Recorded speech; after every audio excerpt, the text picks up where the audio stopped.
Hello friends, welcome back to our channel. ఈరోజు మనం మాట్లాడుకోబోయే cinema సతీ లీలావతి.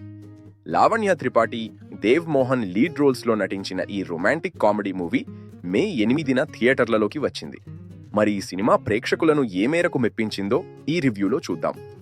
ఈ సినిమా కథ విషయానికొస్తే కొత్తగా పెళ్లైన ఒక జంట చుట్టూ తిరుగుతుంది.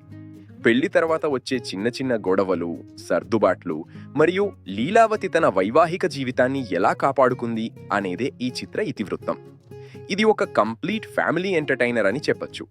ప్లస్ పాయింట్స్ విషయానికొస్తే Lavanya Tripathi performance main highlight. Leelavati పాత్రలో ఆమె చాలా ఎనర్జెటిక్గా నటించింది.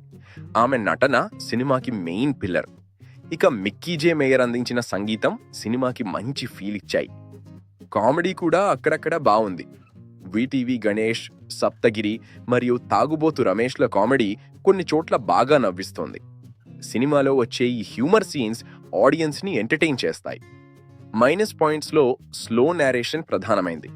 సినిమా కథనం కొన్ని చోట్ల చాలా నెమ్మదిగా సాగుతుంది. ఇది ఆడియన్స్కి కొంచెం బోర్ కొట్టించవచ్చు. అలాగే కథలో కొత్తదనం పెద్దగా ఏమీ లేదు. రెండో భాగంలో డ్రామా కొంచెం ఎక్కువైంది. మొత్తంగా చెప్పాలంటే సతీ లీలావతి ఒక యావరేజ్ ఫ్యామిలీ ఎంటర్టైనర్.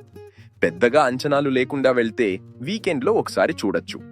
నా రేటింగ్ 2.5/5. మీరు ఈ సినిమా చూసుంటే కామెంట్స్లో చెప్పండి. మరిన్ని అప్డేట్స్ కోసం సబ్స్క్రైబ్ చేసుకోండి.